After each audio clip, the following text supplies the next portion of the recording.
Assalamualaikum warahmatullahi wabarakatuh. Alhamdulillah kembali lagi ke podcast kita tetap di Suara Tebu Ireng, radionya para santri, dan juga dengan narasumber yang masih sama, yaitu Ustadz Anang Firdaus. Assalamualaikum Ustadz. Waalaikumsalam. Gimana kabarnya, Ge? Alhamdulillah. Alhamdulillah baik. Semakin sehat. Semakin sehat. Semakin sehat. Semakin sehat, semakin banyak rezekinya, semakin banyak anaknya. Yang penting semakin bermanfaat. Yang penting semakin bermanfaat. Ini tadi makanya. Khairun nas anfa'uhum linnas. Sudah jelas tagline dari radio Suara Tebu Ireng. Masih sama, kita juga akan tetap membahas tentang Kiai Haji Hasyim Asy'ari.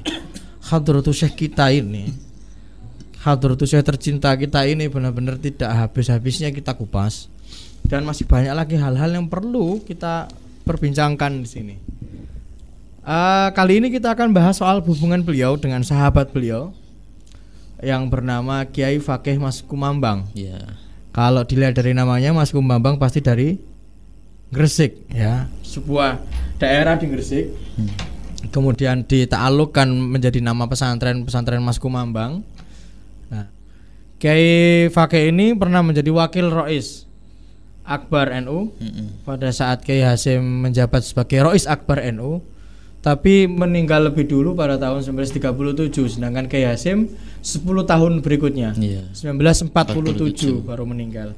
Dan kemudian beliau digantikan oleh Kiai Abdullah Fakih putranya. Sepeninggal Kiai Hasyim, Kiai Abdullah Fakih putranya maunya diangkat menjadi Rois Akbar atau Rois Am. Setelah itu kan tidak ada Rois Akbar lagi, Rois Am, tapi kemudian beliau tidak berkenan, putranya tersebut digantikan Kiai Wahab Hasbullah. Nah sekarang begini Ustaz, spesial apa hubungan antara Kiai Fakih dengan Kiai Hasyim Asy'ari? Jadi kita ini meneruskan dari tema yang kemarin ya. Jadi kemarin itu kita membahas tentang perdebatan, dan harusnya perdebatan itu fair dan tidak usah sampai memutus silaturahim ya. Dan ini tercermin dari Kiai Hasyim dan Kiai Fakih, itu sudah banyak yang membahas itu dan banyak yang menuliskan itu, baik di mana, di dalam ceramah-ceramah agama maupun di jurnal ilmiah.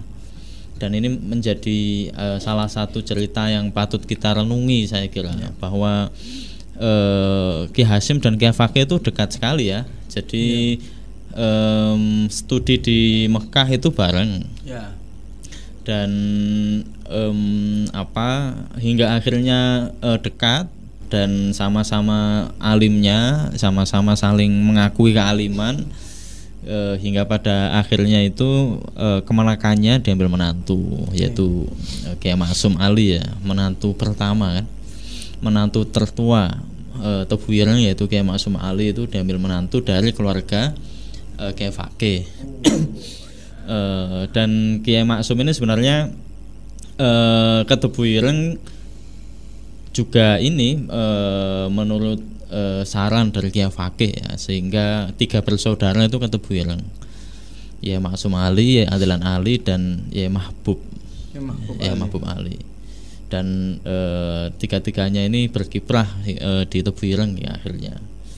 Dan ketika Kiai Hasyim mendirikan NU, akhirnya sahabatnya ini kan juga dimintai untuk kontribusinya di dalam membesarkan NU, membuka NU di daerah Gresik, dan hingga akhirnya dijadikan wakil Rois. Bukan semata-mata karena kedekatannya, saya kira, karena memang selain itu juga karena kealimannya ya. Karena kealimannya karena Kiai Fakih ini juga tumbuh di pesantren besar, pesantren Mas Kumambang, pesantren ayahnya ya, Kiai Abdul Jabbar. Dan di situ pula banyak kiai-kiai besar yang mondok, salah satunya Kiai Zubair kan, ayahnya Kiai Maimun. Dan itu menjadi isyarat lah kalau Mas Kumambang ini memang pondok besar dan pondok lama ya. Dan hubungan itu berlanjut dari organisasi, terus bisa dikatakan akhirnya besanan ya melalui kemenakannya, dan itu menjadi salah satu tanda bahwa Kiai Hasyim dan Kiai Fakih itu dekat, saling mengunjungi, saling mengundang, dan pernah juga saling membuka cabang NU di beberapa daerah di Jawa Timur. Nah, menariknya keduanya ini pernah berseberangan kan. Masalah kentongan. Masalah kentongan ini. Kiai Solah tuh dulu pernah guyon gini. Kiai Solah tuh pernah bilang gini. Kiai Solah pernah bertanya ke temannya Muhammadiyah gitu. Kiai Hasyim itu gimana menurut pendapat Anda gitu? Kiai Hasyim itu kolot. Karena memang Kiai Hasyim itu kan dalam beberapa masalah fikih itu memang streng, sebagaimana ini kan, sebagaimana nanti mengharamkan kentongan gitu. Terus ya Solah itu gini, kalau Kiai Ahmad Dahlan itu moderat. Contohnya apa? Wong Kiai Ahmad Dahlan itu zaman segitu sudah pegang biola. Lah Kiai Hasyim malah kentongannya sudah diharamkan. Tapi itu bukan poinnya ya. Jadi Kiai Hasyim itu menurut saya tidak terlalu beberapa hal memang sebagaimana kaum tradisionalis itu memegang teguh atas hukum fikih yang diyakini. Tetapi ada beberapa hal yang justru Kiai Hasyim itu kontekstualis. Jadi tidak bisa dibilang Kiai Hasyim itu fundamentalis, enggak lah. Jadi ya contohnya ketika menafsirkan ayat Saba itu ya. Qalat innal muluka idza dakhulu qaryatan afsaduha. Hingga akhir itu kan Kiai Hasyim itu dikontekskan kepada masa penjajahan gitu, masa Belanda. Wa kadzalika yaf'alun, kata Yatain ya ngono iku. Wong Londo iku senengane masuk bangsa, masuk negara Indonesia, afsaduha, merusak. Wa ja'alul adillat ahli aizat ahli adillah, dan menjadikan orang-orang yang mulia di bangsa itu menjadi rendah. Nah, itu penafsiran itu diterangkan oleh muridnya Kiai Hasyim dan didengar oleh Yatain saat masih belajar di Aliyah. Jadi itu menjadi salah satu sisi bahwa Kiai Hasyim itu tidak dalam beberapa hal itu tidak berlaku fundamentalis, jadi kontekstualis. Nah, yang kita bahas sekarang ini adalah bagaimana saya kira pokok pembahasannya itu bukan nalar atau argumen masing-masing ya tentang hukum kentongan, tapi bagaimana beliau ini menyikapi atas perbedaan itu. Mungkin itu yang lebih penting saya kira ya. Kitab tersebut ditulis oleh Kiai Hasyim untuk menjawab tulisan sebelumnya atau menjawab pendapat sebelumnya yang disampaikan oleh Kiai Fakih Mas Kumambang. Oh, enggak. Gini, Kiai Hasyim ini menulis kitab ini ketika Kiai Hasyim itu mergoki.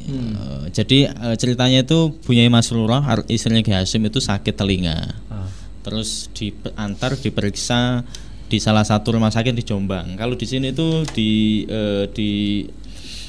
ibaratkan Al-Maristan, itu maksudnya Al-Mustashfa, itu bahasa Persia. Al-Maristan fi Mujawizina, itu salah satu rumah sakit di sekitar Jombang. Nah, saya entah itu di Mojowarno atau di Sumum itu saya belum bisa memastikan ya. Nah, pas di rumah sakit itu, kalau dulu kan setting rumah sakit Kristen itu sampingnya mesti ada sekolahan. Nah, pas memeriksakan itu kebetulan Kiai Hasyim mengantarkan dengan anaknya punyai Fatimah. Pas dilalah melihat ada orang Kristen mukul kentongan untuk untuk mengetahui waktu sholatnya dan untuk pelajarannya. Makanya di sini dibahasakan li'alami bi auqati sholatihim wa durusihim, untuk mengetahui masuknya waktu sholat mereka dan masuk jam belajar mereka lah. Sholat mereka itu maksudnya ada ibadah mereka. Ibadah gitu? Mereka, ibadahnya orang Kristen gitu. Okay. Nah, karena gini, saya baca di beberapa takhridhah ya, dan juga Kiai Hasyim di sini bilang bahwa sebenarnya Kiai Hasyim dulu itu ngikut pendapat yang membolehkan kentongan gitu. Bahwa kentongan itu ya sudah lumrah lah. Jadi Kiai Hasyim bilang waqad kuntu fi salifiz azmani nasartul qaula bijawazihi. Jadi Kiai Hasyim itu berpendapat kentongan itu boleh dan menolong atau membela gitu. Ilatnya di sini nggak dijelaskan, tapi dijelaskan oleh Kiai Wahab Hasbullah di takhridhahnya. Makanya nanti sesi kedua kita bahas itu. Okay. Kenapa kok jawaz? Karena gini, karena pada zaman dulu Kiai Hasyim dan beberapa muridnya, salah satunya Kiai Wahab itu menganggap sekarang dulu pada zamannya itu orang Nasrani itu tidak lagi menggunakan kentongan untuk ibadah mereka, tapi lonceng. Lah ini yang nanti diperdebatkan, maksudnya nakus itu apa? Makanya judul kitab ini kan Ar-Risalah Al-Musamma bil Jasus fi Bayani Hukmin Nakus. Nah, nakus di sini oleh Kiai Hasyim merujuk kepada kitab-kitab bahasa itu memang ada dua. Ada yang terbuat dari tembaga atau lonceng, itu jadinya lonceng, tapi ada yang terbuat dari kayu. Khosbah yang dibolongi dengan bentuk lonjong akhirnya jadi kentongan. Makanya nakus ini ada dua gitu. Bisa lonceng, bisa kentongan. Nah, karena diduga orang Nasrani itu sudah tidak menggunakan kentongan, maka umat Islam dibolehkan untuk menggunakan kentongan. Karena mereka sudah tidak menggunakan, tapi lebih memilih menggunakan lonceng. Makanya pas mengetahui dengan kepalanya sendiri, ternyata Kristen masih pakai. Maka bosor tuh biaini wasami itu biuduni masih pakai. Akhirnya itu langsung membuat Kiai Hasyim itu ternyata pakai. Akhirnya langsung nulis dan mulai membela pendapat yang kedua, yaitu pendapat yang mengharamkan kentongan. Fasenya begitu berarti. Setelah menghalalkan, memperbolehkan, kemudian melihat dengan mata kepala sendiri bahwa orang-orang non-muslim, dalam hal ini orang-orang Nasrani, masih memakai kentongan. Kemudian Kiai Hasyim memutuskan untuk ikut pendapat yang kedua, yaitu tidak memperbolehkan kentongan. Iya. Menarik. Hingga akhirnya kitab ini jadi, lalu disawankan lah ya, disuruh koreksi oleh beberapa kolega dari murid dan dari kerabat beliau. Lantas kitab ini sudah selesai. Oke. Nah, perdebatan dengan Kiai Fakih Mas Kumambang, saya kira itu bukan tentang kitab ini, saya kira. Tapi perdebatan itu dimulai ketika Kiai Hasyim menuliskan hukum kentongan di Suara Nahdlatul Ulama. Nah, jadi ini saya dengarnya dari Gus Dur ya. Dari Gus Dur bilang tahun 1926 NU berdiri. Selang 2 tahun NU punya majalah. Nah, majalahnya dipandagani oleh kiai-kiai besar lah, kayak Kiai Ridwan Abdullah, Kiai Ubaid. dan lain-lain lah. Kiai Wahab juga termasuk salah satu redaktur. Nah, nomor 1 terbitan 1 Kiai Hasyim membahas tentang kentongan ini. Langsung sesuatu yang sangat sensitif ya. Iya. Karena memang dalam pandangan Kiai Hasyim ini masih banyak orang-orang yang pakai kentongan. Ini harus dibenarkan gitu. Akhirnya pada majalah edisi pertama langsung. Edisi kedua selang 1 bulan, nomor 2 Kiai Fakih nulis juga membalas, mengkanter analisis dalam pendapatnya Kiai Hasyim. Jadi perdebatannya itu tahun 1928. Jauh setelah kitab Al-Jasus ini ditulis gitu ya. Nah, baru setelah itu kan ceritanya lantas mengetahui itu dibaca oleh Kiai Hasyim. Karena lantas Kiai Hasyim itu mengumpulkan murid-murid dan kiai sejombang di Tebu Ireng. Terus 2 artikel ini diperlihatkan, disuruh baca salah satunya, terus Kiai Hasyim minta pendapat. Ini ada 2 pendapat, bagaimana pendapat kalian gitu. Terus masing-masing pendapat lah. Hingga akhirnya Kiai Hasyim berkesimpulan ya sudah, ini dua-duanya punya dalil. Terserah Anda semua ini mau ngikut pendapat yang mana. Oke. Terus berwasiat itu kan. Ya. Meskipun begitu, jangan sampai di Tebu Ireng memanggil sholat dengan kentongan. Akhirnya sampai sekarang di Tebu Ireng tidak ada kentongan. Sampai sekarang adanya beduk. Oke. Tapi kemudian Kiai Fakih di kitab-kitab yang baru saja booming saat ini kan ada Hazurus. Iya. Firodi ala Al-Jasus fi bayani hukmin nagus. Yang disebut sebagai apakah benar bahwa kitab itu mengcounter atau menolak, artinya memberikan tanggapan respons terhadap kitab ini? Iya. Lebih dulu itu ataukah lebih dulu tulisan di majalahnya NU tadi itu? Jadi kitab Hazrul Us itu diterbitkan ya oleh Kiai almarhum Kiai Aziz Masyuri. Ya. Dan itu tahun 2014, masih barusan ya. Oke. Sedangkan kitab Al-Jasus ini ditemukan Gus Isom tahun 92 di di perpustakaan pribadinya Kiai Hasyim. Nah, saya kira kitab itu ditulis setelah artikel terbit ya. Dugaan saya. Dan judulnya itu kan agak kocak itu, Hazurus ya. Mengibaskan kepala, menggelengkan kepala. Ya. Piye Iya dek kelas ya gitu kan. Bisa juga piye ketuaku ya.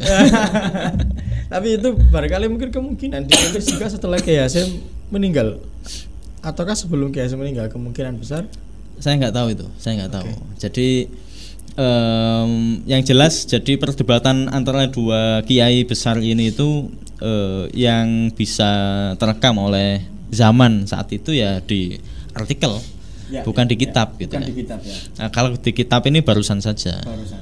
Nah, ketika kita lihat kedua kitab ini ternyata memang gini. Jadi setelah ilat yang digunakan Kiai Hasyim itu memang dari hadis gitu, dan secara etimologi, secara bahasa itu memang nakus itu bisa lonceng, bisa kentongan gitu. Dan dalam kamus-kamus itu sudah sangat jelas bahwa kentongan ini yang dimaksud turbin nakus itu untuk sebagai pertanda sholatnya kaum Nasrani, ibadahnya kaum Nasrani. Oh iya, ibadahnya kaum Nasrani. Itu secara bahasa. Kalau secara fikih juga ternyata sama. Jadi kalau di sini kan Kiai Hasyim dalam bab 1 ya, itu menukil dari Fathul Alam, kitab Fathul Alam syarahnya Bulughul Maram, bahwa di situ kan ketika sholat disyariatkan, terus bingung kan. Ini manggil sholatnya ini pakai apa? Akhirnya para sahabat itu pada usul, lawit takhot nanakusan. Bagaimana kalau menggunakan lonceng atau kentongan? Kata Nabi hadalinas dzakalinasoro. Itu kan untuk punya orang Nasrani gitu. Terus lawit takhot nabukon, bagaimana dengan trompet? Dzakalil Yahud. Itu kalau trompet itu orang Yahudi. Lalu lawarafana naron dzakalil majus. Bagaimana kalau kita ngasih tanda api? Kembang api gitu. Yang disumet bahwa itu orang Majusi. Terus hingga akhirnya ada sahabat yang namanya Abdullah bin Zaid. Setelah itu mimpi ada orang yang muteri Zaid pas tidur, terus bangun terus sambil membawa kentongan, lonceng atau kentongan. Terus ditanya, loh kentongan ini dijual lah. Terus si orang itu bilang, lah kalau kamu mau pakai apa kentongan ini untuk memanggil sholat? Terus orang misterius itu bilang, ala adulukum khairul minhu, sesuatu yang lebih baik daripada kentongan untuk memanggil sholat. Terus baru dilafalkan azan itu, Allahu Akbar, Allahu Akbar. Setelah bangun ke Nabi terus dibenarkan, innaha la ru'ya bihaqqin gitu. La ru'ya haqqin, hingga akhirnya dibuat syariat sampai saat ini. Di hadis itu kan ada kentongan itu. Dan oleh dalam mimpi itu ditunjukkan sesuatu yang lebih baik dari kentongan. Hingga akhirnya ya dari sini Ki Hasyim di samping kentongan itu tidak direkomendasi untuk azan, dan juga dengan alasan tasyabuh bin Nasara, maka itu diharamkan.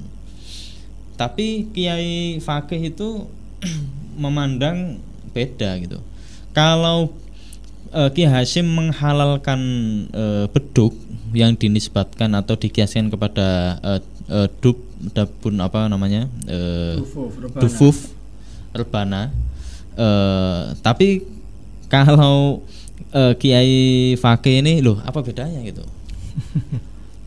Kalau beduk dikiaskan dengan dufuf untuk fungsinya sebagai penanda masuk waktu sholat gitu ya, bukan memanggil sholat, penanda masuk waktu sholat. Lah nakus kan juga sama, kentongan kan juga sama fungsinya gitu. Kalau bisa dikiaskan juga, fungsinya sama gitu. Nah terus kalau dibilang tasyabuh bin Nasara, tasyabuh itu menyerupai orang-orang Nasrani. Kan sekarang di pos kampling ada gitu. Orang waktu manggil kalau petanda ini ada kebakaran atau ada peristiwa apa, takbiran terus gimana gitu. Akhirnya ya sudah gitu. Ilatnya sama-sama kuatnya, terus dipersilakan. Tapi gini, di Tebu Ireng itu ada kentongan di Tebu Ireng. Jadi zaman dulu, kalau sekarang emang nggak ada ya. Mbah saya itu, waktu mbah saya mondok Tebu Ireng itu gini, ada tradisi ketok itu ketika kentongan dipukul. Saya belum mengkonfirmasi ulang ya, apakah ini kentongan yang dipukul atau kayunya beduk, saya belum ini. Cuman di situ ada tradisi itu. Kiai Abdurrahman Bajuri juga sama. Waktu Belanda masuk langsung ketok. Ya, tanda. Jadi tanda bahaya. Tanda bahaya, semua santri ngumpul di masjid. Waktu mbah saya itu juga sama. Jadi ketika pengasuh mau dawuh, mendawuhi santri-santrinya itu juga ketok. Artinya kentongan di Tebu Ireng itu zaman dulu itu sebenarnya masih difungsikan, tapi tidak untuk memanggil sholat, tidak menyertai azan gitulah ya. Tapi kalau kayak Fakih itu jelas, oh ini nggak apa-apa, nggak masalah. Zaman saya kecil itu di musola dekat rumah itu pakai kentongan itu.